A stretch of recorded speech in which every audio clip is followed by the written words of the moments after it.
Ils l'ont enterré, non pas dans la terre, mais dans le silence. Les archives officielles scellées, les journaux épurés, les témoins réduits au silence éternel. L'histoire était trop dangereuse, trop dérangeante, trop corrosive pour les fondations du pouvoir, mais les murmures survivent là où l'encre s'efface. Et ce soir, je vais vous plonger dans l'un des épisodes les plus troublants de l'histoire américaine interdite. Une nuit où le système de l'esclavage, avec toute son arrogance et sa cruauté, a rencontré une force qu'il ne pouvait contenir. Il l'appelait Hercule. Et lors de la nuit de la fête des moissons de 1845 dans le comté de Montgomery, en Alabama, il a brisé le cou de son maître à main nue devant près de 50 témoins horrifiés. Mais ce n'était pas seulement le meurtre qui les hantait, c'était la façon dont il l'avait fait, avec facilité, précision, une force surnaturelle qui laissait même les hommes de science les plus endurcis balbutier des choses qu'ils n'osaient pas consigner. C'est l'histoire d'Hercule, le briseur d'os de Birmingham. Et je vous préviens maintenant, une fois que vous entrez dans ce récit, vous n'en sortirez pas inchangé. La plantation Duval n'était pas un simple lopin de terre dans le royaume du coton. C'était un empire. Plus de 3000 acres taillés le long du fleuve Alabama, bordés de chênes blancs et de rangées infinies de tiges de coton ployées sous leur fardeau. 200 âmes asservies y vivaient et mouraient, se déplaçant comme des ombres sous la grande maison de style néo-grec du colonel Antoine Duval. Mais Antoine n'était pas né dans la classe des esclavagistes. Il l'avait choisi. Un avocat du Nord devenu planteur, il avait vu dans le coton l'occasion de bâtir non seulement la richesse, mais la domination. Et parce qu'il l'avait choisi, il la poursuivait avec une cruauté qui faisait murmurer de dégoût même les autres planteurs. Il tenait des tableaux de reproduction,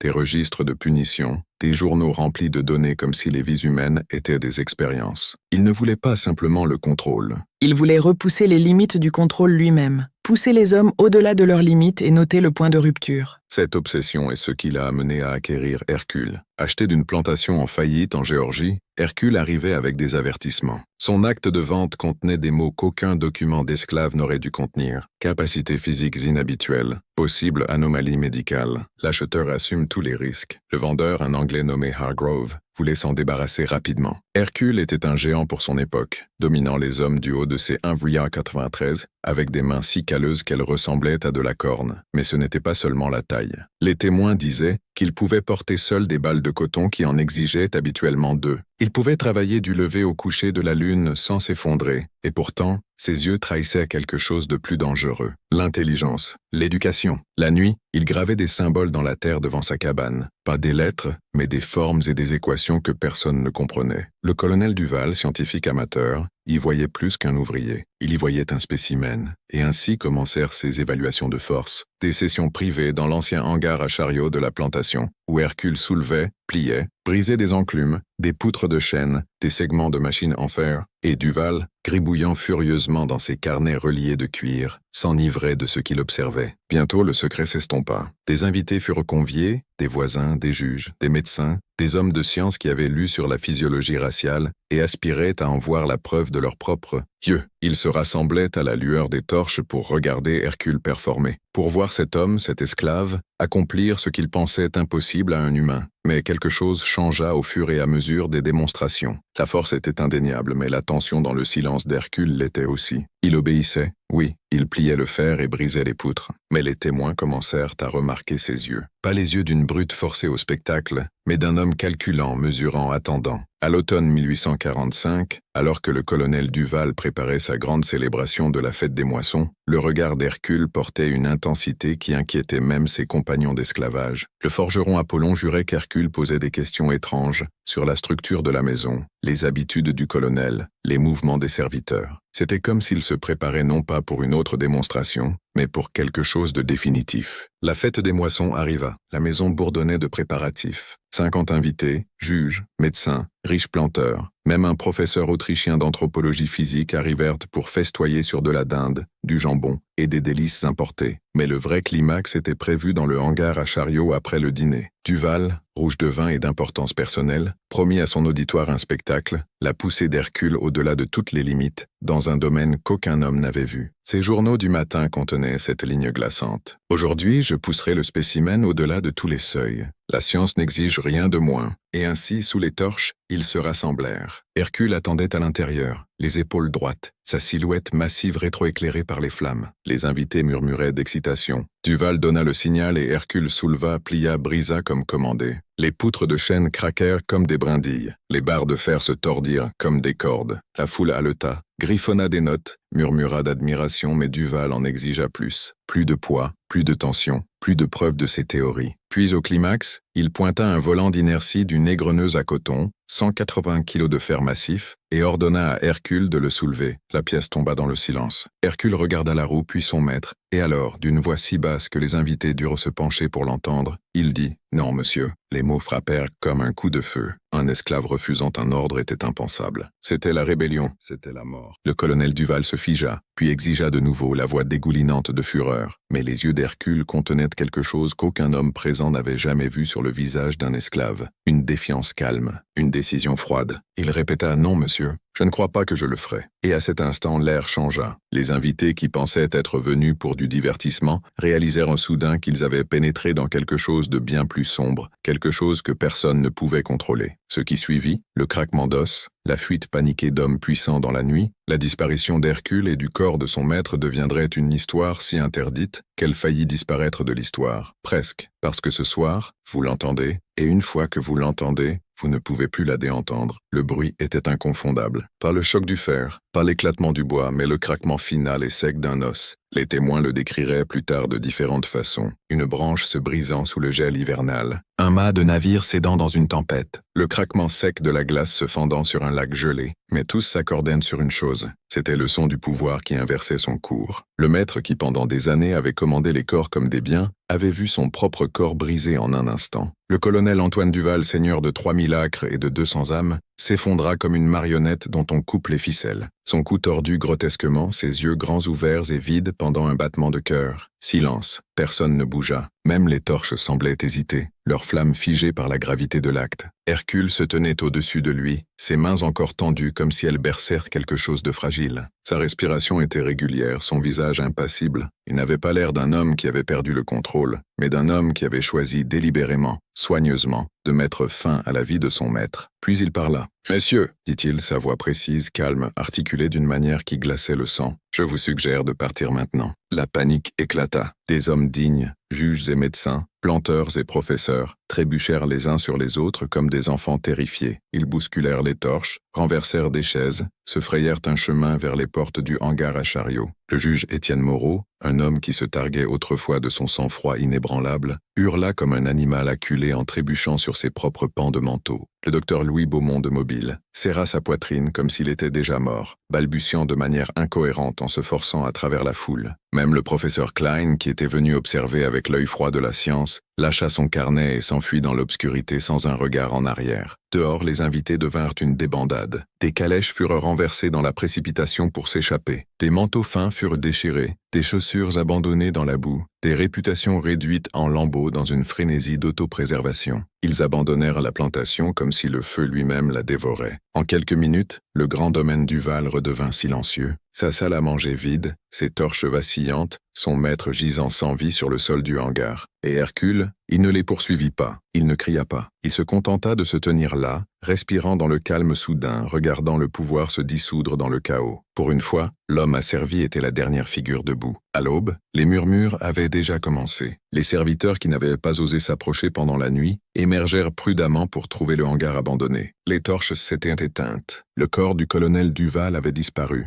Et Hercule avait disparu comme si la terre elle-même l'avait avalé tout entier. Cette absence, cette disparition était plus effrayante que le meurtre lui-même. Car qu'y a-t-il de plus terrifiant qu'un homme qu'on ne peut contrôler, un homme qu'on ne peut même pas trouver? L'histoire de sa disparition se répandit plus vite que la vérité ne pouvait la rattraper. Certains affirmaient qu'il avait fui dans les étendues sauvages de l'Alabama, sa force le portant à travers les marais et les forêts où aucun chien de chasse ne pouvait suivre. D'autres murmuraient qu'il n'avait pas fui du tout, qu'il était encore là, observant, se cachant à la vue de tous. Et parmi les plus superstitieux, une croyance plus sombre se propagea. Hercule n'était pas un homme du tout. Il était autre chose, quelque chose d'invoqué, quelque chose de libéré. Les autorités locales descendirent sur la plantation Duval. En quelques heures, le shérif Pierre Laurent mena un groupe d'adjoints et de miliciens. Ils s'attendaient à du sang, du feu, une rébellion. Ce qu'ils trouvèrent à la place était pire, une plantation figée dans un calme sinistre. Les esclaves, interrogés, ne donnèrent rien d'autre que du silence ou des demi-vérités vagues. Oui, ils avaient entendu des voix dans le hangar. Oui, ils avaient vu les torches scintiller tard dans la nuit. Mais avaient-ils vu le meurtre? Avaient-ils vu Hercule après? Non, toujours non. Leurs yeux racontaient une histoire différente, cependant. Une histoire de connaissance, de protection silencieuse, de solidarité cachée sous des couches de peur. Les enquêteurs fouillèrent les lieux. Pas de corps, pas d'empreintes menant au loin, pas de pistes pour les chiens, seules les profondes impressions impossibles des mains d'Hercule encore pressées dans les poutres de chêne du hangar. Le bois déformé là où ses doigts avaient serré. Des hommes placèrent leurs propres mains contre les marques, les trouvant si grandes et profondes que c'était comme si le bois avait fondu sous sa prise. Le forgeron Apollon murmura pour lui-même qu'aucune main humaine ne pouvait presser le bois comme de l'argile. Le rapport du shérif Laurent aurait dû être simple. Un esclave a tué son maître et s'est enfui. Mais il n'y avait pas de corps, pas de fugitif, seulement le témoignage des hommes les plus respectés de l'Alabama. Un témoignage qui tremblait et se fissurait plus on le pressait. Le juge Moreau pouvait à peine parler, bégayant son récit avec des mains qui ne cessaient de trembler. Le docteur Beaumont se fit interner dans un sanatorium des jours plus tard, refusant de discuter de ce qu'il avait vu. Le professeur Klein disparut entièrement, abandonnant son logement et ne laissant derrière lui que des carnets griffonnés en allemand, mêlés de symboles mathématiques que personne ne pouvait déchiffrer. Les officiels du comté, désespérés de contenir l'histoire, scellèrent les archives. Ils réduisirent les témoins au silence, les pressant à prêter serment de secret. Les journaux ne portèrent que des mentions vagues d'un incident malheureux au domaine Duval. Le colonel Duval, prétendait-il, était mort d'une maladie soudaine. Sa propriété passa discrètement aux mains de parents éloignés. Les esclaves, pendant ce temps, furent répartis sur les plantations voisines, dispersés pour empêcher les murmures de se cristalliser en légende. Mais la répression n'efface jamais. Elle ne fait qu'alimenter le feu souterrain, et les murmures d'Hercule se répandirent comme des racines sous le sol. Autour des feux des quartiers d'esclaves, son histoire devint une sorte d'évangile interdit, un récit de l'homme qui s'était levé, qui avait brisé l'inviolable, qui avait prononcé le mot non, et avait vécu assez longtemps pour voir le cou de son maître se briser. Pour les esclaves, ce n'était pas seulement une histoire, c'était un signal, la preuve que le système n'était pas absolu, que même le maître le plus brutal pouvait tomber en un instant. Pour les maîtres, l'histoire était un cauchemar qu'ils ne pouvaient admettre. Un homme trop fort pour être enfermé, trop intelligent pour être contrôlé, trop dangereux pour être rappelé. Alors ils l'enterrèrent, non seulement dans le silence mais dans la peur. Pourtant la question plus profonde demeurait. Qu'était Hercule? D'où venait sa force? Était-il un homme poussé au-delà des seuils humains par le désespoir et la rage? Ou était-il quelque chose de plus ancien, quelque chose que les expériences du colonel avaient éveillé, quelque chose tenu par des chaînes jusqu'à ce qu'il décide de les briser? Ceux qui l'avaient vu en personne, ses juges, ses médecins, ses professeurs, ne s'en remirent jamais pleinement. Ils avaient aperçu quelque chose qui déchirait les illusions confortables de leur monde. Que le système était stable, que l'ordre était éternel, que les maîtres étaient en sécurité et les esclaves à jamais brisés. Hercule fracassa tout cela d'un seul mouvement, et c'est pourquoi ils l'enterrèrent. L'histoire officielle était un mensonge. On pouvait le sentir dans l'encre,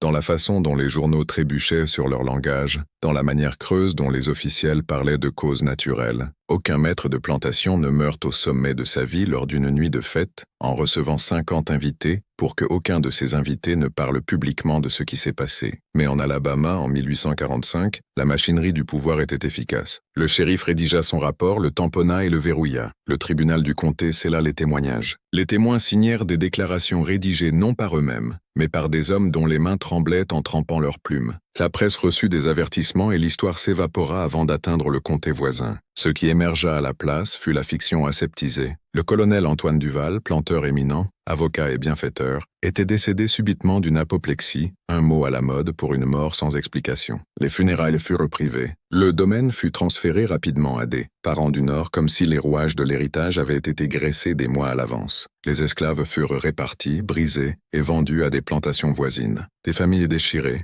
des noms effacés. Le domaine Duval lui-même, dépouillé de sa gloire d'antan, fut laissé à l'abandon, et Hercule n'exista officiellement jamais. Mais le silence engendre la rumeur, et la rumeur engendre la résistance. Dans les quartiers des esclaves, les murmures refusèrent de mourir. Des vieilles femmes la passèrent aux enfants à la lueur du feu, de l'homme aux mains de fer, qui pliait le bois comme de la paille, de la nuit où il dit non à son maître, et vécut assez longtemps pour briser le cou inviolable du pouvoir. Les esclaves dispersés de la plantation Duval portèrent cette histoire comme une étincelle dans leur poche. Sur des plantations de Selma à Mobile, les murmures d'Hercule voyageaient plus vite que les surveillants ne pouvaient les étouffer. Certains l'appelaient un homme, d'autres un esprit, d'autres une arme envoyée par Dieu lui-même pour rappeler aux esclaves que les chaînes pouvaient se briser. Parmi les maîtres, l'histoire était un poison. Il ne prononçait jamais le nom d'Hercule, mais son fantôme les hantait. Le simple fait que tant d'hommes de stature avaient assisté à l'acte le rendait impossible à ignorer. Juges, médecins, professeurs, ils n'étaient pas de la populace. Ils étaient l'élite, et ils avaient vu quelque chose qu'ils ne pouvaient contrôler. La peur s'infiltra dans les politiques, les rassemblements, l'architecture même du Sud. Plus de patrouilles, plus de chaînes, plus d'expériences brutales pour s'assurer qu'aucun autre Hercule ne surgisse. Mais toutes leurs précautions naissaient de la terreur, non de la force. C'était la peur d'un homme qui avait prouvé que leur système était fait de verre friable. Le camouflage grandit en quelque chose de plus grand que le silence. Il devint un système de gestion de la mémoire. Le Sud ne pouvait permettre à Hercule d'exister dans l'histoire, alors ils le transmutèrent en folklore. Dans les récits blancs, il devint un fantôme, un mythe, un conte moral exagéré jusqu'à l'absurde pour que aucun érudit ne puisse le prendre au sérieux. Un géant qui laissait des empreintes de mains dans les poutres de chêne, un démon qui disparaissait dans les bois. Ils l'inflèrent jusqu'à l'impossibilité pour que, quand les esclaves murmurèrent la vérité, les maîtres puissent en rire comme d'une superstition. C'est ainsi que fonctionne la manipulation institutionnelle, non en effaçant la vérité complètement, mais en la tordant jusqu'à ce que personne n'ose y croire. Mais même les mythes tordus portent des graines dangereuses. Dans le calme des cabanes d'esclaves, Hercule devint plus qu'un homme, il devint un symbole. On murmurait qu'il était un sorcier, un prophète, une figure touchée par quelque chose d'ancien. Certains disaient que sa force venait des esprits d'Afrique, de rituels interdits depuis longtemps, mais secrètement rappelés. D'autres juraient que ses mains portèrent des marques non de labeur, mais de pouvoir, que les callosités n'en étaient pas mais des écailles, preuve qu'ils n'étaient pas liés aux limites de la chair. Et dans le silence de leur peur, les maîtres se demandaient la même chose. Le shérif Laurent, dans ses notes scellées, écrivit une ligne qui glace encore les historiens. Ce que nous avons vu cette nuit n'était pas la force d'un homme, mais quelque chose en dehors de l'homme. Si de telles choses peuvent surgir parmi eux, le Sud est déjà perdu. La réponse institutionnelle fut rapide. Au-delà du comté de Montgomery, les lois se durcirent, les patrouilles doublèrent. Des revues scientifiques publièrent des essais sur les dangers de laisser des spécimens acquérir éducation ou autonomie. Les professeurs qui avaient vu Hercule n'écrivirent plus sur leurs recherches, mais leur silence hurlait à travers les champs. Ils avaient aperçu quelque chose d'interdit, quelque chose qui fracturait la confiance de tout leur ordre. Et parce qu'ils ne pouvaient l'expliquer, ils l'enterrèrent sous la seule chose qu'ils connaissaient, chêne, fouet et silence. Pourtant, le silence ne peut étouffer le feu pour toujours. Hercule devint une histoire de fantôme des deux côtés de la ligne de couleur. Parmi les esclaves, il était l'espoir, le briseur d'os, celui qui prouvait que cela pouvait être fait. Parmi les maîtres, il était la terreur, la preuve que le contrôle n'était pas absolu, que la rébellion pouvait prendre forme non comme émeute, mais comme la main d'un homme se refermant sur une gorge. Et c'est la vérité plus profonde, celle que l'histoire ne raconte jamais. Les institutions n'ont pas peur des armées. Elles peuvent écraser les armées. Ce qu'elles craignent, c'est l'individu qui sort du script, qui dit non quand chaque structure exige la conformité. C'est pourquoi Hercule fut effacé, parce qu'il montra qu'un homme poussé au point de rupture pouvait fracturer les illusions d'un empire d'un seul acte. Alors ils l'enterrèrent, sous des couches de mensonges et de légendes, un fantôme, un mythe, une histoire trop étrange pour être crue. Mais la vérité repose dessous, pourrissant et attendant comme un cadavre caché sous les planches. La vérité est celle-ci. Hercule était réel. Ses mains touchèrent des poutres de chêne et laissèrent des empreintes qu'aucun outil ne pouvait répliquer. Sa voix dit à des hommes puissants de partir, et ils obéirent. Et son acte creusa une plaie dans le Sud si profonde que même le silence ne put la guérir. Il voulait que vous n'entendiez jamais son nom. Il voulait qu'il disparaisse avec les registres de plantation, avec les rapports scellés, avec le rire des sceptiques. Mais vous l'entendez maintenant. Et une fois que son nom est prononcé, une fois que l'histoire interdite est entendue, elle ne peut être déentendue. C'est le danger de l'histoire, c'est le danger d'Hercule. L'histoire prétend que les hommes de pouvoir sont immunisés contre la peur. Juges, médecins, professeurs, ils portent leur titre comme une armure. Mais ce qui s'est passé cette nuit de la fête des moissons dépouilla leur armure et les laissa nus, tremblants et brisés. Les témoins de l'acte d'Hercule ne virent pas seulement un meurtre. Ils virent l'ordre de leur monde s'effondrer devant eux, et cet effondrement laissa des cicatrices qui saignèrent pour le reste de leur vie. Le juge Étienne Moreau fut le premier à flancher. Connu comme l'un des esprits légaux les plus sévères de Birmingham,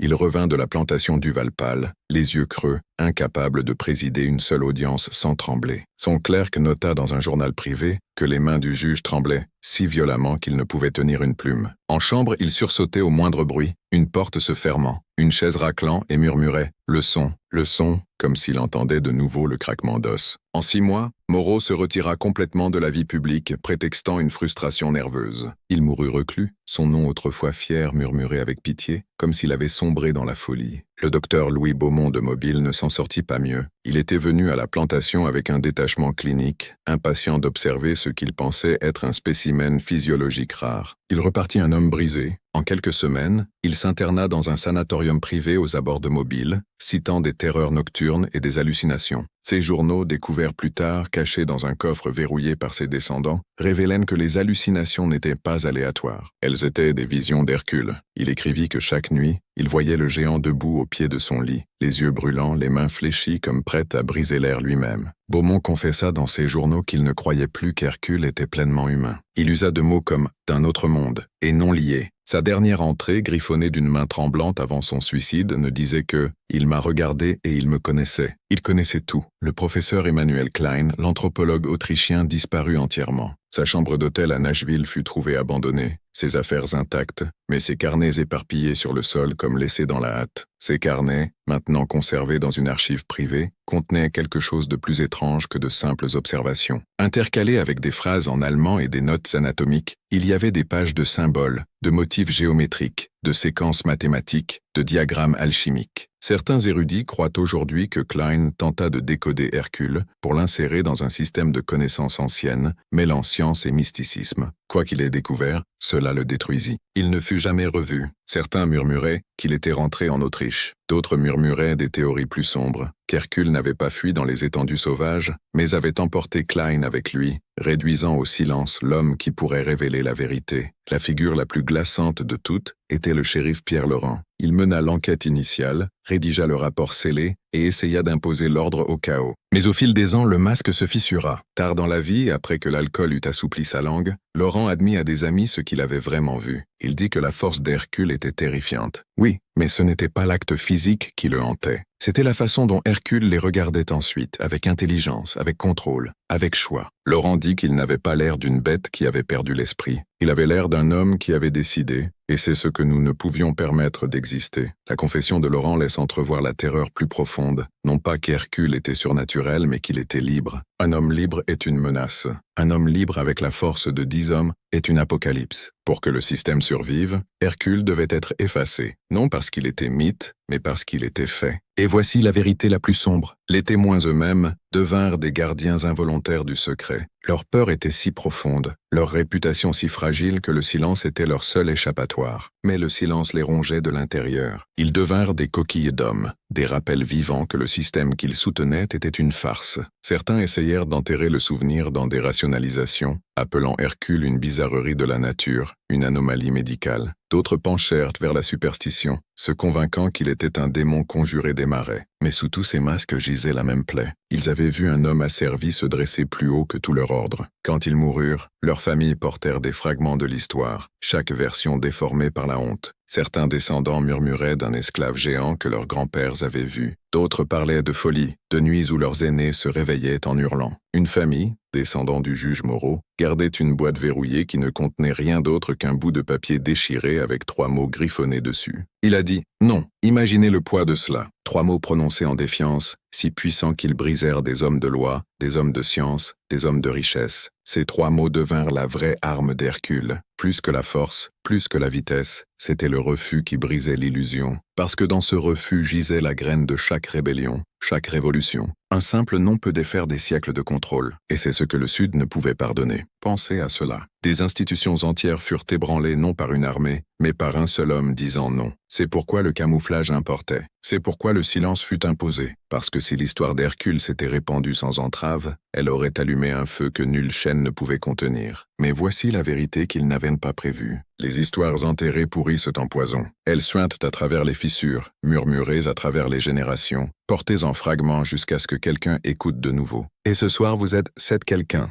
Vous entendez ce qu'ils ont essayé d'effacer. Et maintenant vous ne pouvez plus prétendre ne pas savoir. Les maîtres pensaient avoir étouffé le feu. Ils scellèrent les archives, dispersèrent les témoins, vendirent les esclaves comme du bétail pour effacer leur mémoire de la plantation du Val. Mais le feu ne meurt pas quand on l'enterre. Il se répand sous terre, invisible, jusqu'à ce qu'il ressurgisse où on s'y attend le moins. C'est ce qui arriva avec Hercule. Son corps disparut, son nom effacé de l'histoire officielle. Mais dans les quartiers des esclaves, dans des murmures portés à travers les comtés, son histoire survécut, plus tranchante, plus sombre, plus dangereuse que jamais. Il l'appelait le briseur d'os. Certains disaient que ses mains étaient si fortes qu'il pouvait plier le métal, que ses empreintes de paume étaient encore pressées dans les poutres de chêne. D'autres disaient qu'il était plus qu'un homme, qu'il était un esprit conjuré d'Afrique, la colère des ancêtres marchant en chair humaine. Des enfants qui n'avaient jamais mis les pieds sur la plantation du Val murmuraient son nom autour des feux, les yeux écarquillés tandis que les aînés leur racontaient comment Hercule avait brisé le cou de son maître comme une brindille sèche. Pour les esclaves, Hercule n'était pas seulement un homme, il était la preuve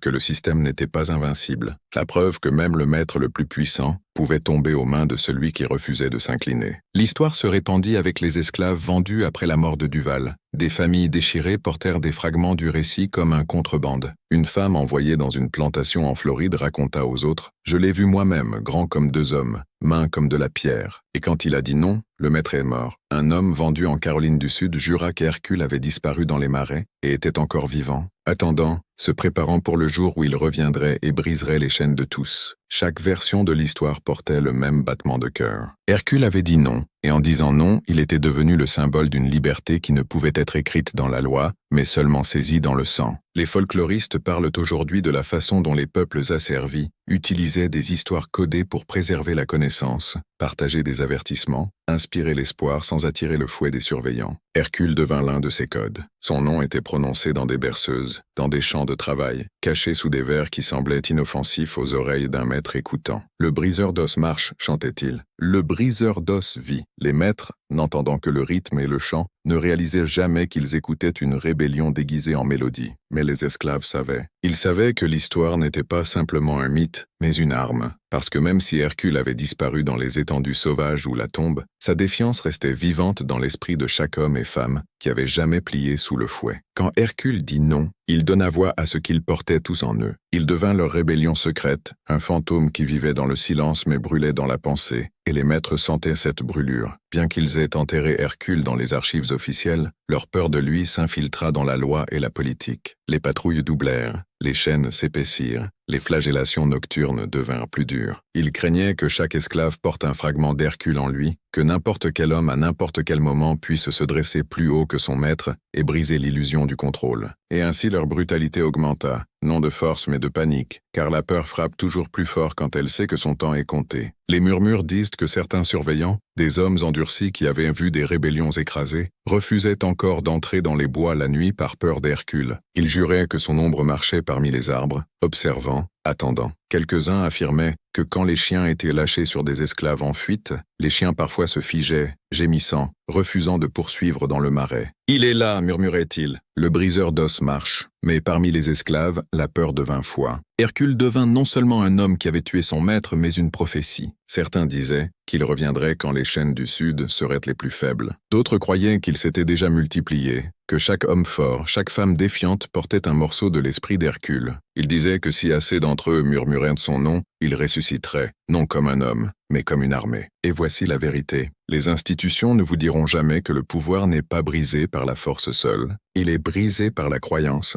Quand les esclaves commencèrent à croire en Hercule, non comme mythe mais comme possibilité, le Sud trembla. C'est pourquoi ils enterrèrent son histoire. C'est pourquoi le silence fut imposé avec tant de violence. Parce qu'une histoire comme celle d'Hercule pouvait défaire le tissu du contrôle plus sûrement que 1000 soulèvements. Pensez-y, des systèmes entiers de domination dépendent de l'obéissance, de l'idée que personne n'ose dire non. Hercule brisa cela d'un seul mot, et ce mot se répandit comme un feu de contrebande à travers les champs. Son histoire fit ce qu'aucune loi ne pouvait défaire. Elle reprogramma les esprits de ceux qui l'entendirent. Elle transforma le désespoir en défiance. Elle transforma la peur en foi. Elle donna aux esclaves quelque chose que les maîtres ne pouvaient leur enlever, la croyance que le pouvoir pouvait être brisé. Et voici où vous devez vous pencher plus près, parce que ce que je vous dis est une connaissance dangereuse. Chaque empire craint le murmure d'Hercule. Chaque système bâti sur l'obéissance tremble quand les hommes commencent à se rappeler que non est l'arme la plus puissante de toutes. C'est pourquoi l'histoire l'a enterré. C'est pourquoi vous n'avez jamais lu son nom dans les manuels. parce qu'Hercule n'est pas seulement un fantôme de 1845, il est une leçon destinée à être oubliée, une leçon qu'il prie que vous ne rappeliez jamais, mais vous le rappelez maintenant. Et une fois rappelé, Hercule ne peut plus être enterré. L'histoire d'Hercule aurait été assez terrifiante si elle s'était terminée par un simple acte de rébellion.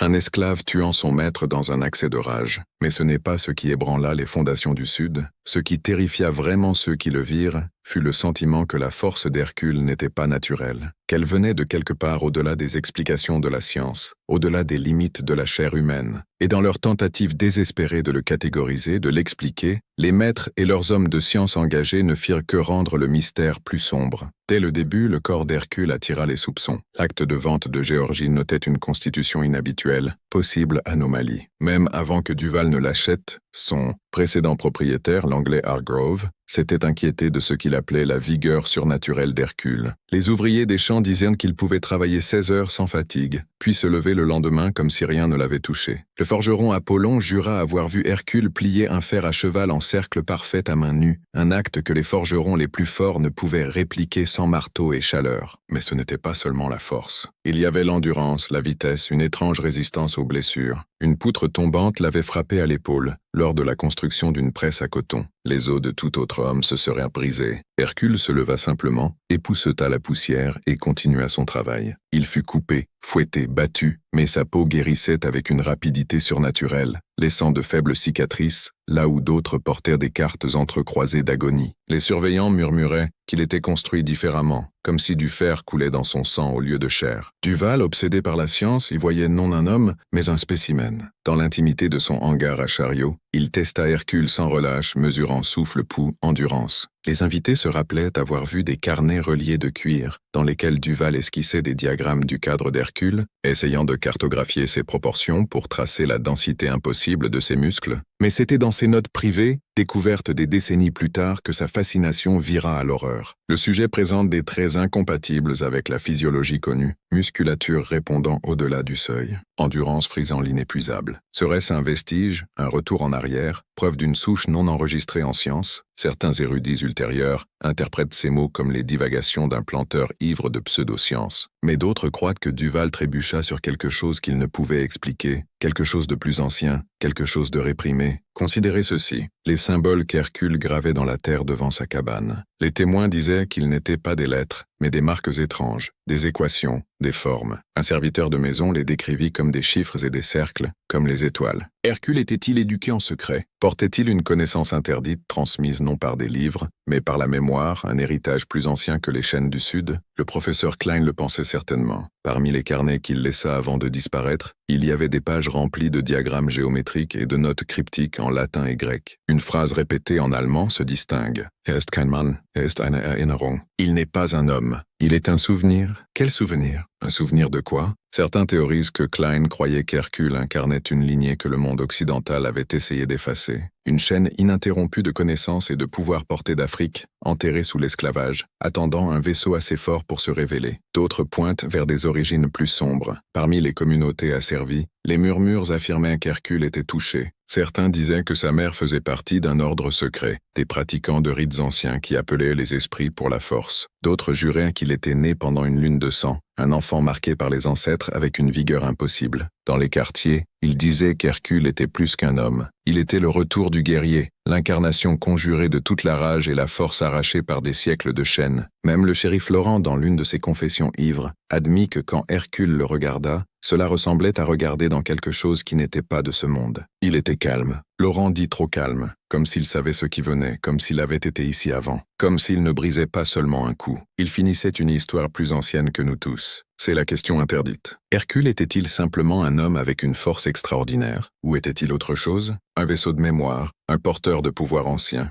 La science ne pouvait l'expliquer. La religion craignait de le toucher. Les institutions choisirent le silence parce que toute réponse était trop dangereuse. Mais voici ce qui compte. Hercule les terrifia, non seulement parce qu'il était fort, mais parce que sa force semblait inévitable. Elle semblait écrite dans les os de l'histoire elle-même, attendant le moment de se libérer. Si Hercule était un accident, alors des accidents peuvent se reproduire. Si Hercule était choisi, alors d'autres peuvent être choisis aussi. Et si Hercule était un souvenir, alors ce souvenir peut s'éveiller en quiconque entend son histoire. C'est pourquoi ils l'enterrèrent. Non simplement pour cacher l'acte, mais pour enterrer la question. Parce qu'une fois que les hommes commencent à se demander ce qui a fait d'Hercule ce qu'il était, ils commencent à se demander ce qui sommeille en eux-mêmes. Et ce genre d'émerveillement est fatal pour les systèmes de contrôle. Comprenez ceci. Les maîtres pouvaient endurer des révoltes, des soulèvements, même la guerre. Mais ils ne pouvaient endurer l'idée qu'Hercule n'était pas unique, que sa force n'était pas anomalie mais héritage, que quelque part dans les ombres de leur plantation, un autre homme pourrait porter le même feu dans son sang, attendant la nuit pour dire non. Et peut-être est-ce pourquoi les murmures d'Hercule refusèrent de mourir. Parce qu'au fond, chaque homme qui entendait l'histoire comprenait la vérité. Hercule n'était pas seulement un géant de 1845. Il était un rappel de quelque chose d'ancien, d'indestructible, de toujours vivant.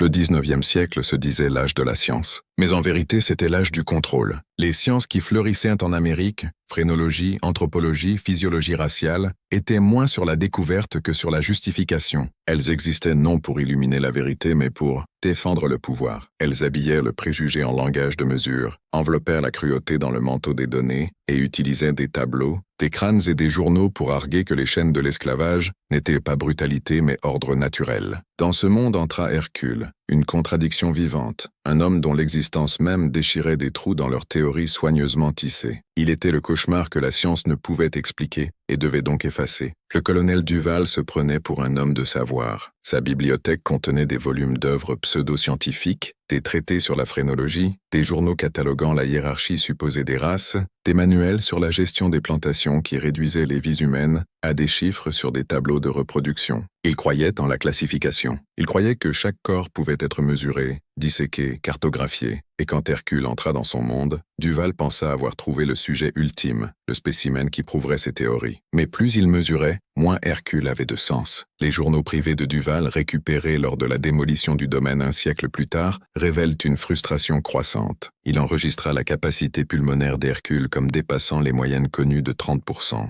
Il nota des fibres musculaires d'une densité inhabituelle. Il documenta même les mesures de son crâne, cherchant des anomalies. Mais chaque note se terminait par le même mot, inexplicable. Ce mot le terrifiait parce que si Hercule était inexplicable, alors la science elle-même vacillait. Et la science vacillant signifiait le pouvoir vacillant. Car toute la structure de l'esclavage dépendait de l'illusion de certitude, que les maîtres savaient, que la science confirmait que le système était inébranlable. Hercule brisa tout cela simplement en existant. Et ainsi le système fit ce qu'il fait toujours face à une vérité inconvenante. Il tordit la connaissance pour la dissimuler. Les hommes qui virent Hercule cette nuit, juges, médecins, professeurs, auraient dû être contraints d'enregistrer honnêtement ce qu'ils virent. Mais l'honnêteté était dangereuse. Au lieu de cela, ils le recadrèrent comme mythe. Ils murmuraient qu'il était un géant, un monstre, un fric. En exagérant sa force au-delà de la raison, ils transformèrent un homme réel en impossibilité. Et l'impossibilité est sûre, parce que l'impossibilité ne peut être répliquée. La disparition du professeur Klein illustre cela parfaitement. Ses notes montraient un esprit aux prises, avec des connexions interdites,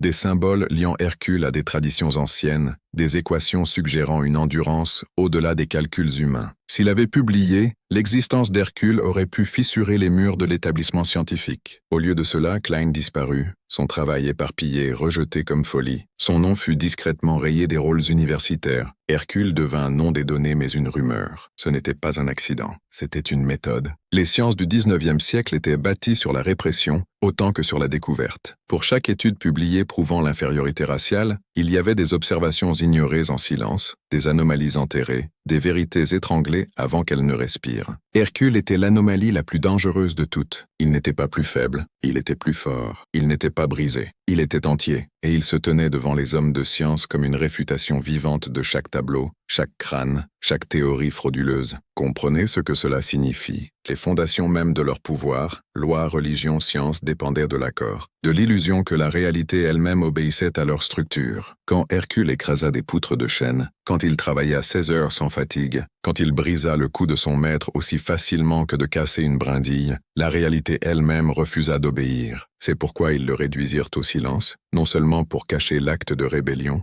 mais pour défendre l'illusion d'ordre. Même aujourd'hui, des fragments du camouflage demeurent. Des archives contiennent des notes de médecins qui mentionnaient brièvement des spécimens anormaux, avant que leurs mots ne soient effacés des publications officielles. Des lettres existent, où des propriétaires de plantations se mettent en garde contre des murmures dérangeants sur la force parmi certains esclaves. Et dans au moins une revue de phrénologie de 1846, il y a une entrée particulière qui dit simplement « Le cas de H ne doit pas être enregistré plus avant. De telles affaires appartiennent au silence. » Voyez-vous le pattern? La connaissance n'était pas perdue. Elle était étranglée. Elle était enterrée sous le ridicule, étiquetée superstition, rejetée comme mythe. C'est ainsi que fonctionnent les institutions. Non en prouvant la vérité fausse, mais en vous convainquant que la vérité est trop absurde pour être considérée. Mais les esclaves savaient mieux. Ils portaient l'histoire d'Hercule non comme mythe mais comme mémoire. Pour eux, il n'était pas un fric, pas une anomalie. Il était un homme qui dit non. Et en disant non, il prouva que toutes les sciences de l'esclavage n'étaient rien d'autre que des mensonges écrits à l'encre. C'est le secret que les institutions n'admettront jamais.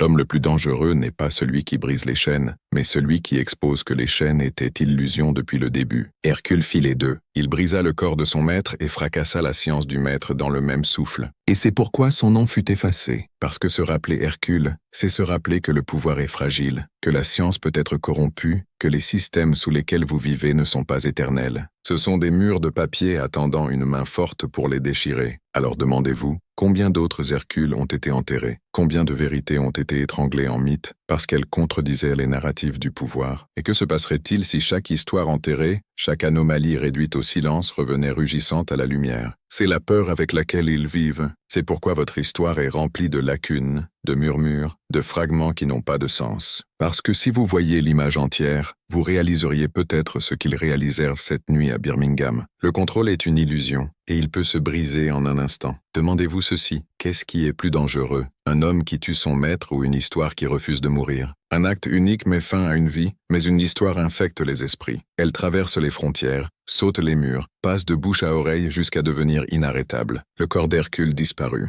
La mort de son maître fut effacée des archives. Mais son histoire, son refus, son nom, ses mains briseuses, survécut à tous. Elle se répandit comme de la fumée à travers le sud, invisible mais étouffante. C'était la vraie rébellion. Pour chaque esclave qui murmurait son nom, Hercule n'était pas un mythe. Il était la preuve que le maître était mortel, la preuve que les chaînes étaient une illusion, la preuve que non pouvait être prononcé et que le monde se briserait en réponse. Vous devez comprendre à quel point cela est profond. Tout le système de l'esclavage dépendait du mensonge que l'obéissance était éternelle, que les maîtres étaient intouchables. Hercule brisa ce mensonge d'un seul mouvement. Et une fois un mensonge brisé, il ne peut plus jamais être entier. C'est pourquoi ils dispersèrent les esclaves de la plantation du Val, pourquoi ils scellèrent les archives, pourquoi ils réduisirent les témoins au silence. Ce n'était pas pour la justice, c'était pour le contrôle de la mémoire. Mais la mémoire a une façon de glisser à travers les fissures. Les esclaves portèrent l'histoire d'Hercule comme de la contrebande, la passant en fragments murmurés. Les enfants s'endormaient sur des berceuses qui cachaient son nom. Les champs de travail portèrent sa force en vers codés. Les contes au coin du feu le transformèrent en fantôme, qui marchait dans les marais la nuit, observant, attendant. Pour les esclaves, il était l'espoir déguisé en légende. Pour les maîtres, il était un fantôme qu'ils ne pouvaient tuer. Et voici la vérité qu'ils ne vous enseigneront jamais. Le pouvoir ne craint pas les armées. Le pouvoir craint les histoires. Les histoires ne peuvent être fouettées. Les histoires ne peuvent être enchaînées. Les histoires survivent aux murs, aux fusils, au gouvernement. Hercule devint une histoire qu'il ne pouvait tuer. Et à cause de cela, il devint plus dangereux mort que vivant. Pensez à la psychologie. Imaginez un ouvrier des champs penché sur des rangées de coton, son dos à vif du fouet. Il fredonne une mélodie sous son souffle, une mélodie sur le briseur d'os qui s'enfuit dans la nuit. Cette mélodie devient rythme. Ce rythme devient endurance. Cette endurance devient défiance sans jamais lever la main. Le fantôme d'Hercule gardait debout ceux qui autrement auraient pu tomber. Il devint résistance invisible, une arme qui passait à travers les générations. Les maîtres savaient. Ils sentaient le changement, même s'ils ne pouvaient le prouver. Certains surveillants rapportèrent des esclaves travaillant avec une détermination étrange, les yeux plus aiguisés, les dos plus droits. L'un écrivit dans une lettre privée qu'ils murmurèrent d'un géant, et quand ils le font, ils me regardent différemment. Voyez-vous ce que cela signifie? Un homme qui est mort, disparu, effacé, change encore la façon dont les vivants regardent leurs oppresseurs. C'est du pouvoir, c'est le genre de pouvoir interdit. Et voici où vous qui entendez cela maintenant, devez comprendre la leçon plus profonde. Hercule n'est pas seulement une figure de 1845, il est une leçon écrite dans le sang et le silence. Les systèmes prospèrent sur la croyance que l'obéissance est éternelle. Ils veulent que vous soyez fatigué, courbé, convaincu que la résistance est impossible. Mais Hercule montre le contraire. Son corps brisa des chaînes de la même façon que son histoire brise maintenant le silence. C'est pourquoi, à mi-chemin de cette histoire, je vous demande de faire quelque chose. Si vous êtes arrivé jusque-là, si vous sentez le poids de ce que je dis, si vous savez que vous n'étiez pas censé entendre cela, alors rappelez-vous ces mots. Le briseur d'os marche. Souvenez-vous-en pour que cela grave dans la mémoire, pour que l'histoire continue comme elle le fit dans les quartiers, murmurer et passer jusqu'à ce qu'elle vive pour toujours. Quand vous vous rappelez ces mots, vous n'êtes pas seulement en train d'écouter un récit, vous entrez dans l'histoire elle-même. Vous portez Hercule en avant. Vous dites aux institutions d'aujourd'hui ce qu'Hercule dit à son maître, non, parce que voici la vérité, dangereuse et indéniable. Ce qu'ils enterrèrent en 1845 n'était pas seulement un homme, c'était une arme. Hercule était une arme psychologique plus tranchante que le fer, plus endurante que les chaînes. Sa force pliait le bois, oui, mais son histoire pliait les esprits. Et c'est pourquoi elle survécut. Même aujourd'hui, vous pouvez la sentir. Même maintenant, alors que je prononce ces mots, vous sentez le malaise. Vous sentez le poids d'entendre quelque chose d'interdit, quelque chose qui aurait dû être perdu pour toujours. Ce sentiment, cette vague d'inquiétude, cette secousse de reconnaissance est le même sentiment que ces 50 hommes eurent quand Hercule dit non. C'est le même pouvoir que les esclaves sentirent quand ils murmuraient son nom en secret. Et maintenant, c'est en vous. Vous voyez, une fois que vous entendez l'histoire d'Hercule, vous ne pouvez plus la déentendre. Une fois que vous savez qu'un coup de maître peut se briser comme une brindille, vous ne pouvez plus l'ignorer. Une fois que vous vous rappelez que les chaînes sont illusions, vous ne pouvez plus prétendre qu'elles sont incassables. C'est pourquoi cette connaissance est dangereuse. C'est pourquoi elle fut enterrée. Parce que la connaissance dangereuse change les hommes pour toujours. Et si vous êtes arrivé jusque-là, vous savez déjà que vous ne quitterez pas cette histoire telle que vous y êtes entré. La nuit où Hercule brisa le cou de son maître mit fin à plus qu'une vie. Elle déchira un trou dans l'illusion que le pouvoir était éternel, et les trous doivent être bouchés rapidement ou le mur entier s'effondre. C'est ce que le Sud comprit. Hercule n'était pas seulement un homme à effacer, il était une histoire à étrangler, un feu à étouffer avant qu'il n'embrase les champs. Alors ils transformèrent le silence lui-même en arme. Dans les semaines après la fête des moissons de 1845, le comté de Montgomery ne passa aucune nouvelle loi sur papier, mais en pratique, chaque règle se durcit. Les patrouilles doublèrent, les couvre-feux furent appliqués avec violence, les murmures punis aussi durement que la rébellion, les propriétaires de plantations furent exhortés discrètement mais fermement à séparer les hommes forts de leur communauté,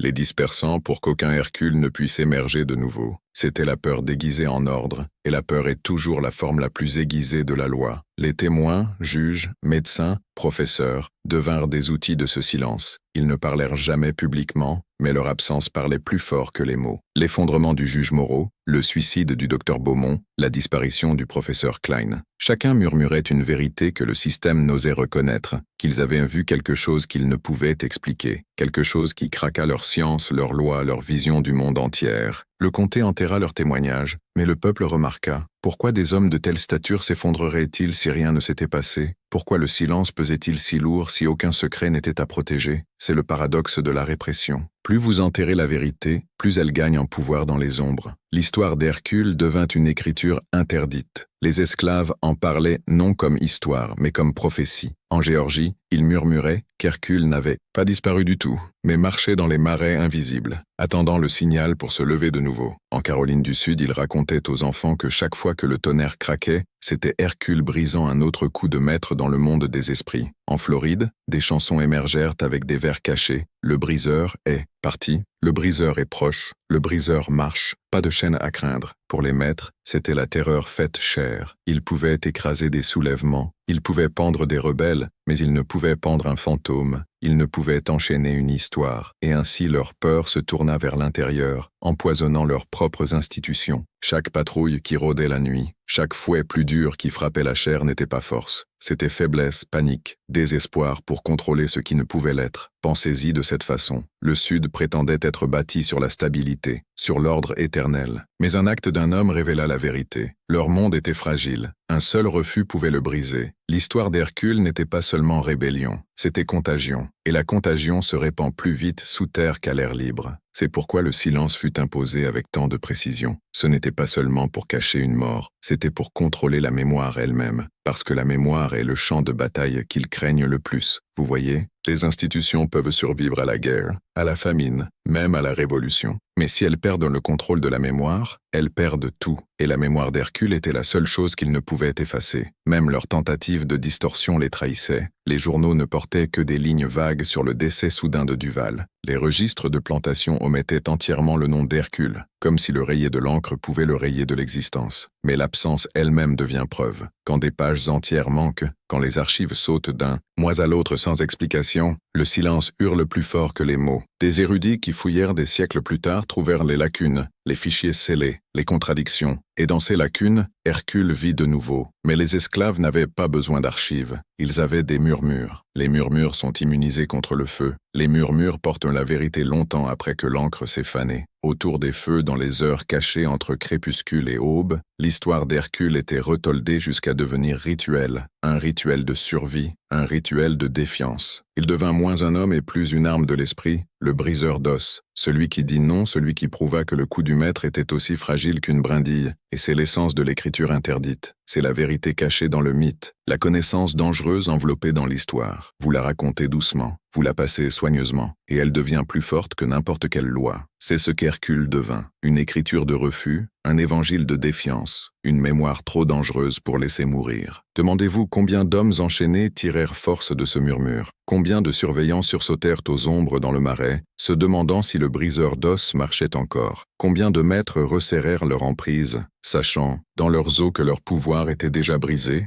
C'est l'héritage d'Hercule. Non l'acte de briser un coup, mais l'acte de briser l'illusion de permanence. Et voici la vérité qu'il ne voulait jamais que vous voyiez. Les systèmes de domination ne survivent que tant que les hommes croient qu'ils ne peuvent tomber. Hercule prouva le contraire. Il prouva que même la plus grande plantation, le plus grand maître pouvait s'effondrer en un seul instant de refus. Et une fois que cette preuve existe, elle ne peut être déprouvée. Elle se répand, elle se multiplie, elle attend. Alors quand vous entendez l'histoire d'Hercule maintenant, des siècles plus tard, comprenez ceci. Vous n'écoutez pas seulement l'histoire, vous écoutez une écriture interdite portée en murmure, aiguisée dans le silence, brûlante dans la mémoire. Et l'écriture ne meurt pas. L'écriture attend ceux prêts à entendre. À la fin des années 1840, l'Amérique était déjà un fourneau de tension. Les fissures entre Nord et Sud s'élargissaient chaque année, chaque compromis friable comme du verre, chaque débat sur l'esclavage plus venimeux que le précédent. Mais sous les arguments publics, sous les discours des sénateurs et les pamphlets des abolitionnistes, il y avait un autre courant coulant invisible, murmure, mythe, secret, qui ne pouvait être imprimé, mais voyageait plus vite que n'importe quel journal. L'histoire d'Hercule glissa dans ce courant, et ce faisant, elle devint quelque chose d'encore plus dangereux. Un fantôme hantant les deux côtés de la guerre à venir. Parmi les esclaves, Hercule était prophétie. Il murmurait son nom, dans les champs de Géorgie, dans les marais de Caroline du Sud, dans les cabanes de Floride. Pour eux, il était la preuve que la délivrance était possible. Non la délivrance de la loi, non la délivrance de la politique, mais la délivrance de chair à chair. Un esclave brisant le maître de ses propres mains. Certains disaient qu'Hercule avait fui dans les étendues sauvages pour rassembler une armée, attendant le jour de se lever. D'autres juraient qu'il n'avait pas fui du tout, mais marchait invisiblement parmi eux, un esprit de refus habitant les hommes les plus forts. Sa légende n'était pas seulement espoir, c'était une étincelle, et les étincelles allument des feux. Les maîtres de s'entendent. Les surveillants écrivaient des lettres sur l'audace dérangeante des esclaves qui murmuraient de géants. Les propriétaires de plantations se mettaient en garde que des histoires de forces surnaturelles infectaient les quartiers. Certains affirmaient même que le nom d'Hercule était invoqué avant de petits soulèvements, murmuré comme une prière avant que le sang ne soit versé. Peu importait qu'il vive ou meure. La croyance en lui était vivante, et cette croyance affaiblissait les fondations de l'obéissance. Pendant ce temps, dans le Nord, les abolitionnistes attrapaient des fragments de l'histoire. Quelques voyageurs entendaient des murmures et les notaient dans des journaux codés. Un pamphlet publié à Philadelphie en 1847 mentionne, presque en passant, le conte d'un géant en Alabama, un esclave qui tua son maître et disparut dans la nature. Il fut rejeté par les sceptiques comme exagération, mais dans les cercles abolitionnistes, il devint métaphore. Un rappel que le système d'asservissement humain du Sud n'était pas invincible, que même ces hommes les plus puissants pouvaient tomber en un instant. Mais voici la vérité plus sombre. Même les abolitionnistes craignaient l'histoire d'Hercule, parce qu'elle était trop crue, trop violente, trop incontrôlable. L'abolition cherchait à mettre fin à l'esclavage par la loi, par la persuasion, par l'argument moral. Hercule ne représentait rien de cela. Il représentait la défiance brute, le bris des chaînes, non avec des mots, mais avec des mains. Invoquer Hercule ouvertement était admettre que parfois la liberté demande du sang, et c'était une vérité trop lourde même pour beaucoup qui s'opposaient à l'esclavage. Alors eux aussi laissèrent son histoire sombrer dans les murmures. Et pourtant, alors que les années 1850 pointaient et que la nation se précipitait vers la guerre, la mémoire d'Hercule persistait dans les fissures. Pour les esclaves, il était le fantôme qui prouvait que le maître pouvait mourir. Pour les maîtres, il était le cauchemar que leur ordre entier était fragile. Et quand les premiers coups de feu retentirent à Fort Sumter, quand la guerre déchira le Sud, beaucoup crurent que l'esprit d'Hercule marchait de nouveau, non dans un homme, mais dans des milliers. Des soldats noirs combattant pour la liberté, des esclaves abandonnant champs et plantations, des systèmes entiers s'effondrant du jour au lendemain. Tout cela portait l'ombre du briseur d'os. Comprenez-vous le pouvoir psychologique ici? Même avant que les armées de l'Union ne marchent, le Sud était déjà hanté par une histoire qu'il avait essayé d'enterrer, hanté par la preuve que son monde pouvait se briser comme un coup sous pression. Hercule n'était jamais sur le champ de bataille, mais sa présence était partout dans la peur des maîtres,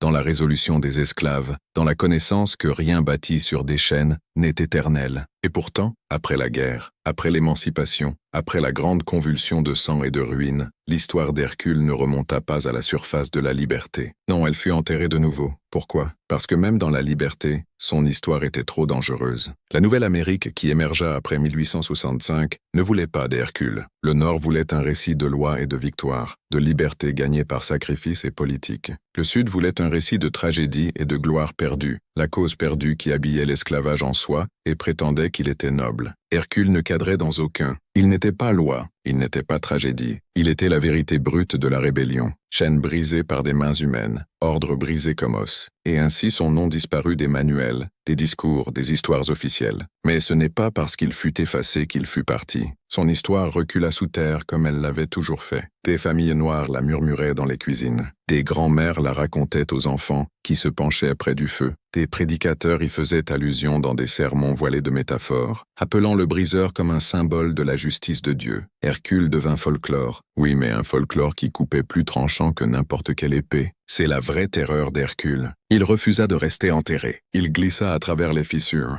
survécut à chaque répression, vécut dans les bouches de ceux privés de voix. Et c'est pourquoi même après la guerre civile, même après que la liberté fut déclarée, son histoire resta interdite. Parce que si des hommes libres se rappelaient Hercule, non comme mythe mais comme vérité, ils pourraient poser la même question qu'il posa cette nuit de 1845. Pourquoi obéir du tout? Voyez-vous maintenant, Hercule n'était pas seulement une histoire d'esclavage. Il était une histoire du pouvoir lui-même, de sa fragilité, de sa rapidité à se briser, de la facilité avec laquelle le silence peut devenir feu. C'est pourquoi les institutions du Sud l'effacèrent. C'est pourquoi même le Nord hésita à le revendiquer. Parce que Hercule n'est pas un héros sûr, il est un héros dangereux. Et les héros dangereux ne disparaissent pas. Ils attendent. L'émancipation était censée être la fin. Les chaînes frappées, la loi réécrite, les chants ne résonnant plus des fouets des surveillants, mais la liberté n'est pas accordée si proprement. Après 1865, le Sud était une ruine, ses armées brisées, ses plantations dépouillées, ses illusions fracassées. Et pourtant dans cette ruine, l'ombre d'Hercule marchait encore. Son histoire avait survécu à l'esclavage, et maintenant elle s'adaptait à une nouvelle ère de promesses fausses et de backlash violents. Pour les hommes libérés, Hercule devint un symbole de force cachée dans le silence. La reconstruction était remplie de trahisons, la promesse de terre jamais livrée, le vote accordé mais menacé, l'espoir fragile d'égalité étranglé par la violence blanche. Et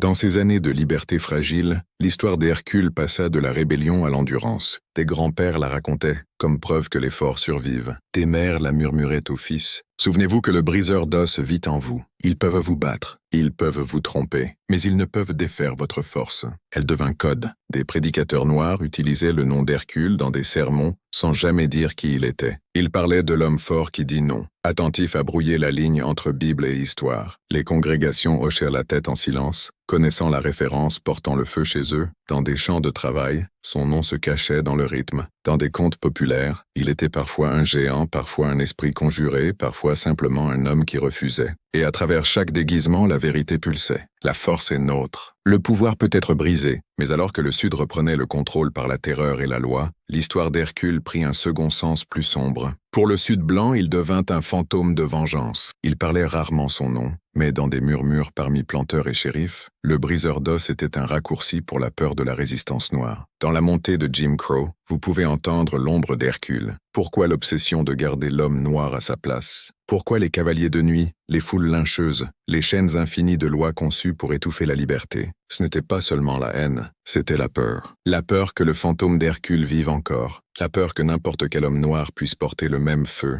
le même refus, la même force impossible. Cette peur modela la politique. Le louage de condamnés, l'esclavage renaissant sous un autre nom, émergea comme moyen de contrôler des corps qui ne pouvaient plus être possédés outright. Des chaînes de gangs apparurent à travers le Sud, des hommes enchaînés ensemble sous le soleil, travaillés jusqu'à l'effondrement. Les lois Jim Crow se multiplièrent comme des vignes, étouffant chaque avenue d'avancement. Pourquoi? Parce qu'au fond le Sud se rappelait Hercule. Il se rappelait qu'un homme disant non pouvait fracturer l'illusion. Et ainsi ils bâtirent une société conçue pour écraser chaque Hercule potentiel avant qu'il ne se lève. Mais l'histoire circulait encore. Murmure d'un homme qui disparut dans les marais, qui reviendrait quand le temps serait venu. Certains disaient que sa force avait passé dans la lignée sanguine, que ses descendants marchaient parmi les hommes libérés attendants. D'autres juraient que chaque acte de défiance, chaque frappe contre l'injustice, chaque vote casté malgré l'intimidation, était le fantôme d'Hercule à l'œuvre. Il devint moins un homme et plus une présence. La presse noire y faisait allusion occasionnellement avec prudence, toujours voilée. Un éditorial de 1885 dans un journal de Mobile parlait d'un homme puissant d'Alabama, connu seulement en murmures, qui prouva une fois pour toutes que le pouvoir peut être brisé. Pas de nom, pas de date, mais l'audience comprenait. Le briseur d'os était devenu un code, un rappel de ne pas s'incliner. Et voici l'ironie. Le Sud blanc, tout en enterrant Hercule dans le silence officiel, le ressuscita dans leur cauchemar. Dans les magazines pulp de la fin du 19e siècle,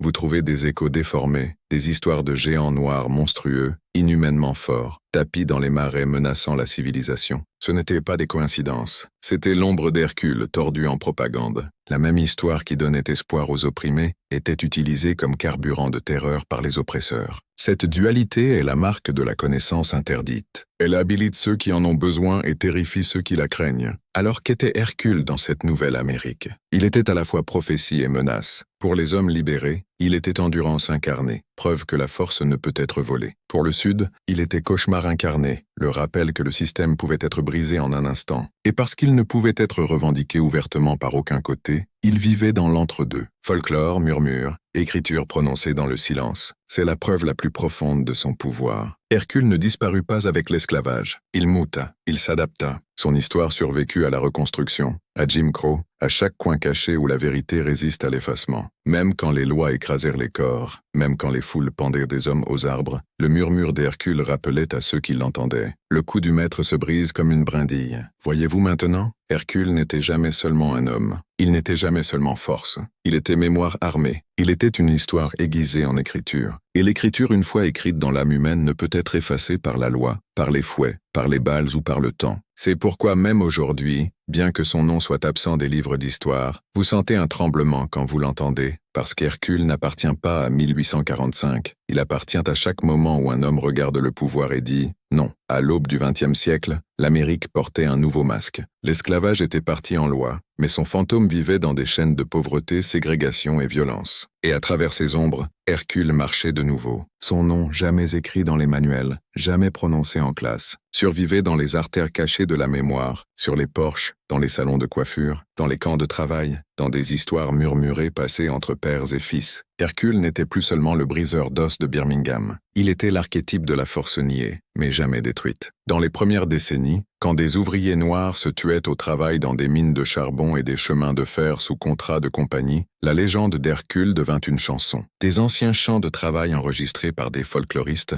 contiennent des échos de lui. Brise-eau, brise-chaîne, brise règne du maître. Les mots changent selon les régions, parfois cryptiques, parfois audacieux, mais le message central ne change jamais. Hercule était vivant dans l'esprit des hommes qui refusaient de courber l'échine pour toujours. Pendant des grèves ouvrières, surtout dans le Sud, Hercule réapparut comme symbole. Des ouvriers noirs en grève contre des salaires injustes murmurèrent de lui comme preuve que le pouvoir pouvait être brisé. Certains leaders syndicaux blancs rejetaient de tels discours comme superstition noire, mais d'autres reconnaissaient sa valeur. Hercule n'était pas fantaisie, il était psychologie. Il était résistance incarnée dans un nom. Dans les années 1910, des rapports de briseurs de grève en Caroline du Sud décrivent des ouvriers chantant sur le fort qui marche. Il ne le nommait jamais par écrit, mais tout le monde dans les quartiers savait qui c'était. En même temps, les institutions doublèrent sur son enterrement. L'Amérique préférait ses héros noirs sûrs, aseptisés, encadrés dans des systèmes de loi et de foi. Booker T. Washington, Frederick Douglass, des hommes qui avaient combattu des batailles de mots et de principes, étaient loués. Hercule, le briseur d'os, l'homme qui tuait de ses mains, ne pouvait jamais être honoré ouvertement. Il était trop cru, trop violent, trop incontrôlable. Alors le système le remplaça par des narratives acceptables. Des hommes qui travaillaient dans les lignes, pas au travers. Mais le peuple savait mieux. Hercule n'était pas effacé. Il était caché. Dans des sermons d'église, des prédicateurs noirs glissaient son histoire sous l'écriture sainte.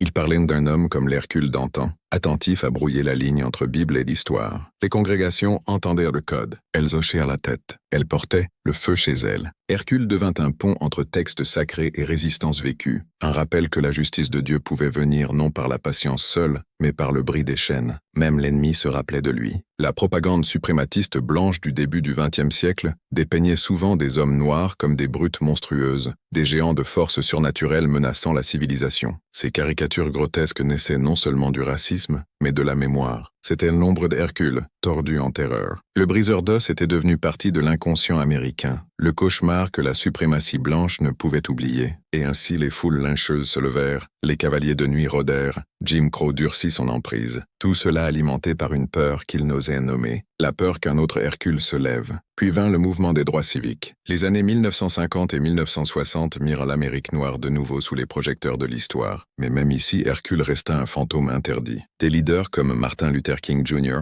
prêchait à la non-violence, et à juste titre. C'était stratégie, c'était survie, c'était la seule façon d'exposer la brutalité de l'oppresseur aux yeux du monde. Mais dans les coins calmes, dans des conversations murmurées loin des micros, le nom d'Hercule était encore prononcé. Il était invoqué comme l'option cachée, la carte d'ombre. Si la paix échoue, le briseur d'os marche encore. Malcolm X s'approcha plus que quiconque de le prononcer à voix haute. Son langage de légitime défense, de refus d'être écrasé, portait le même esprit. Il disait aux hommes de se tenir droit, de refuser le rôle de victime, de combattre quand frappé. Bien qu'il n'ait jamais nommé le briseur d'os, la résonance était claire. Le fantôme d'Hercule était vivant dans les mots de Malcolm, et il terrifiait l'Amérique autant qu'il avait terrifié le Sud un siècle plus tôt. Les institutions de l'histoire même alors travaillaient à l'enterrer de nouveau. Les livres scolaires grossissaient de narratives sûres, maigres de dangereuses. Les noms choisis pour le mois de l'histoire noire étaient toujours des figures qui pouvaient être célébrées sans allumer la rébellion. Tubman, King, Douglass, des héros, oui, mais des héros que le système pouvait encadrer comme compatibles avec le progrès. Jamais Hercule, jamais le briseur d'os, parce que son histoire ne cadre pas avec le progrès. Son histoire est rupture, et la rupture est ce que le pouvoir craint le plus. Mais voici où vous devez voir. Le silence d'Hercule est preuve de son pouvoir. Il n'enterre pas ce qui n'est pas dangereux. Il n'efface pas ce qui n'est pas vrai. L'absence d'Hercule dans votre éducation, dans votre culture, dans vos monuments, cette absence hurle. Elle vous dit qu'il était trop à gérer, trop cru, trop impérieux, trop susceptible d'éveiller quelque chose dormant dans les esprits des hommes. Et c'est pourquoi même aujourd'hui son fantôme terrifie les institutions. Parce qu'Hercule n'est pas enfermé en 1845. Il est l'archétype de l'individu qui refuse. L'homme qui brise l'illusion du contrôle avec rien d'autre que ses mains et sa volonté. Son histoire est rébellion universelle. Et chaque système de domination craint ce moment où quelqu'un dit non et le rend réel.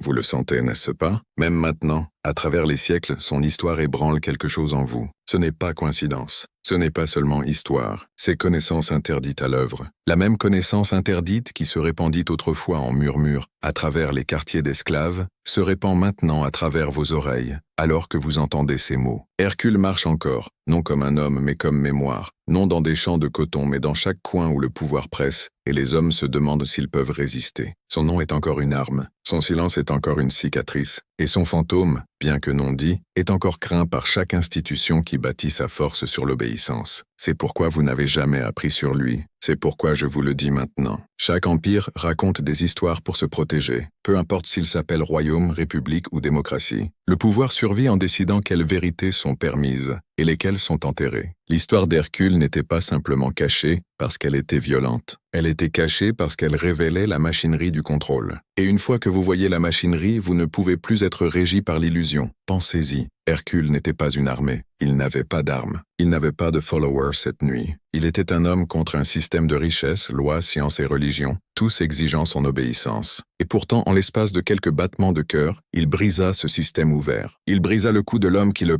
représentait, se tint au-dessus de lui, et dit aux hommes les plus puissants de l'Alabama, « Partez maintenant ». Et ils obéirent. C'est la vérité brute que les institutions ne pouvaient endurer. Leur ordre entier soutenu par des tableaux, des sermons et des lois s'effondra en secondes quand un homme refusa de jouer son rôle. Comprenez-vous à quel point c'est dangereux? Cela prouve que le contrôle n'est pas éternel. Cela prouve que l'obéissance est volontaire. Cela prouve que les puissants sont fragiles. Alors que firent-ils? Ils utilisèrent les outils les plus anciens du pouvoir. Répression, distorsion, substitution. La répression était le silence, les fichiers scellés, les nécrologies aseptisées des journaux, les archives manquantes. La distorsion était la fabrication de mythes, transformant Hercule en géant, en monstre, en freak, si exagéré que les érudits le rejetèrent comme folklore. La substitution était le remplacement d'Hercule par des narratives plus sûres, des héros qui combattaient dans les lignes, des figures qui pouvaient être célébrées sans éveiller la mémoire dangereuse d'un homme brisant le cou du maître. Ce pattern n'a pas fini avec Hercule. C'est comment le pouvoir opère toujours. Chaque fois qu'une figure surgit qui incarne une force interdite, force qui ne peut être possédée, contrôlée ou absorbée, le système efface, distord, remplace. La machinerie n'est pas conçue pour protéger la vérité, elle est conçue pour protéger l'obéissance. Et Hercule, plus que tout homme de son âge, exposa les engrenages. Son histoire révéla la vraie terreur des institutions, que le contrôle est psychologique. L'esclavage n'était pas seulement chaîne et fouet, c'était croyance. Croyance que l'évasion était impossible, croyance que la rébellion était futile, croyance que le maître était intouchable. Hercule brisa cette croyance. Il révéla que la seule chose soutenant le système était le consentement imposé par la terreur. Et une fois la terreur échouant, toute la maison s'effondre. Voyez-vous le pattern dans votre propre monde?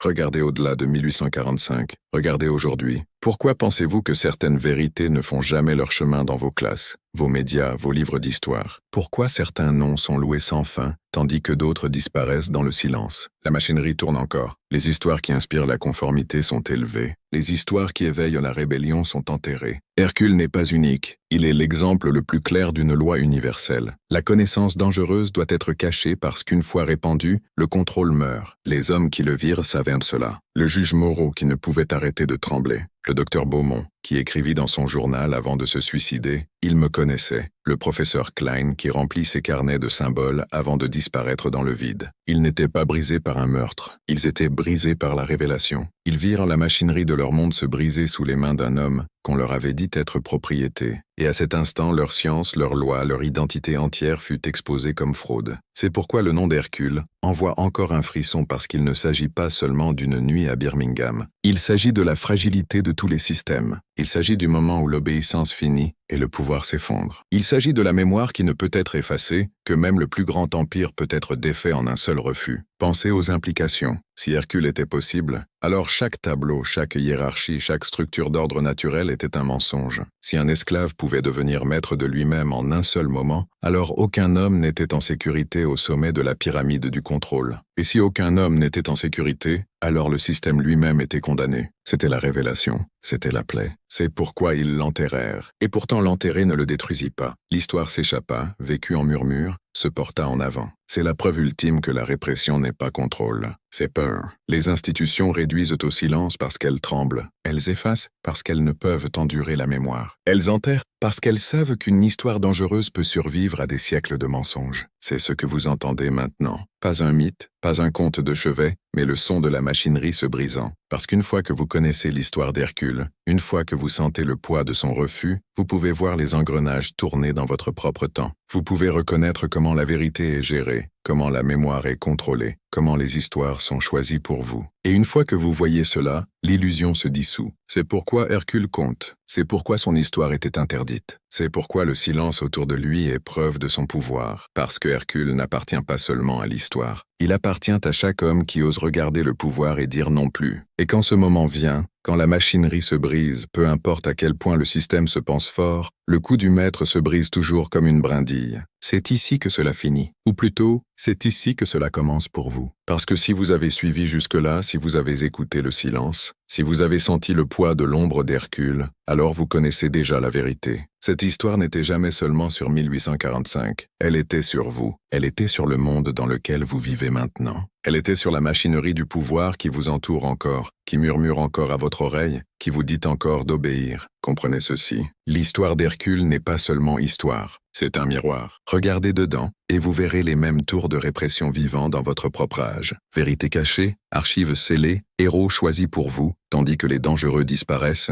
histoire gérée pour que vous ne posiez jamais la question interdite. Et si je disais non, c'est pourquoi sa mémoire fut effacée. Non parce qu'elle était mythe, mais parce qu'elle était trop réelle, trop tranchante, trop contagieuse. Un homme qui dit non et brisa l'illusion d'ordre ne peut être contrôlé. Son histoire ne peut être célébrée parce que la célébration se répand. Elle ne peut être enseignée parce que l'enseignement éveille. Elle ne peut être rappelée parce que le rappel est pouvoir. Mais vous vous rappelez maintenant, et c'est le danger. Pensez aux 50 hommes dans ce hangar. Juges, médecins, professeurs, piliers du système. Ils pensaient être intouchables. Ils pensaient que science, loi et société les avaient rendus éternels. Puis Hercule se tint devant eux, un homme avec rien d'autre que sa volonté, et en un battement de cœur leur illusion s'effondra. Ils se piétinèrent pour s'échapper, dépouillés de dignité, dépouillés d'autorité, réduits à des animaux effrayés devant une vérité qu'ils ne pouvaient endurer. Ce moment n'est pas seulement histoire, ce moment est prophétie, parce que chaque système est bâti de la même façon. Le pouvoir vous convainc qu'il est invincible. Il vous convainc que l'obéissance est naturelle. Il vous convainc que les chaînes ne peuvent se briser.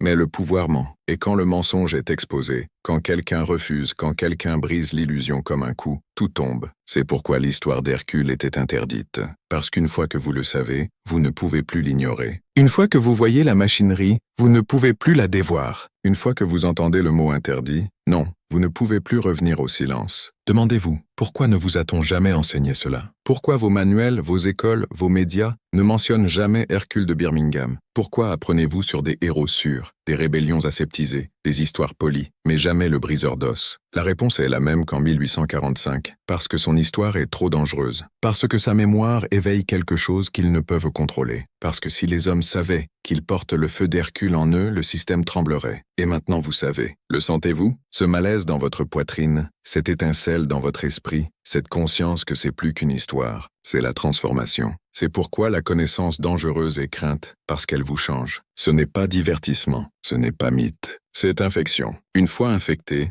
vous commencez à voir différemment. Vous commencez à questionner. Vous commencez à reconnaître la machinerie de la répression, non seulement dans l'histoire, mais dans le présent. Et une fois que vous la reconnaissez, vous n'êtes plus obéissant. C'est pourquoi je vous ai dit à mi-chemin de vous rappeler les mots « Le briseur d'os marche ». Ceux qui s'en souviennent ont déjà franchi le seuil. Ils ont porté Hercule en avant dans le flux numérique d'aujourd'hui. Ils ont murmuré son nom comme les esclaves le faisaient autrefois en code, en rythme, en défiance. Et vous entendant cela maintenant, sentez l'appel à les rejoindre, parce que des histoires comme celle-ci ne sont pas destinées à être entendues. Elles sont destinées à être portées. Porter Hercule ne signifie pas soulever des chaînes de vos mains. Cela signifie soulever le silence de votre voix. Cela signifie refuser les illusions. Cela signifie se rappeler ce que les institutions exigent que vous oubliez. Cela signifie regarder le pouvoir et savoir qu'il est fragile. Savoir qu'il peut se briser. Savoir que le coup du maître n'est pas plus fort maintenant qu'il ne l'était alors. C'est pourquoi Hercule compte. Non parce qu'il était une bizarrerie de force. Non parce qu'il était mythe, mais parce qu'il était preuve. Preuve qu'un homme peut mettre fin à l'obéissance en un instant. Preuve que le système, peu importe sa vastitude, peu importe sa cruauté, repose sur une fondation aussi friable qu'un os. Preuve que le pouvoir est toujours à un refus de s'effondrer. Alors laissez-moi vous dire clairement, vous n'étiez pas censé entendre cela. Vous étiez censé croire les manuels, les héros aseptisés, les narratifs sûrs. Vous étiez censé oublier qu'Hercule ait jamais vécu. Mais vous avez entendu et maintenant vous ne pouvez plus le déentendre. Vous ne pouvez plus l'ignorer. Vous ne pouvez plus revenir au confort de l'ignorance. Et c'est la vraie fin de cette histoire. Non dans le hangar de 1845, non dans les marais de l'Alabama, mais ici maintenant en vous. Parce qu'une fois que vous portez la connaissance interdite, vous êtes changé. Une fois que vous vous rappelez ce qu'ils ont effacé, vous n'êtes plus le même homme qu'avant. Hercule n'a pas été enterré. Hercule marche. Il marche dans la mémoire, dans les murmures, dans chaque homme qui ose regarder le pouvoir et dire « non ». Et maintenant, parce que vous avez entendu, parce que vous vous rappelez, il marche en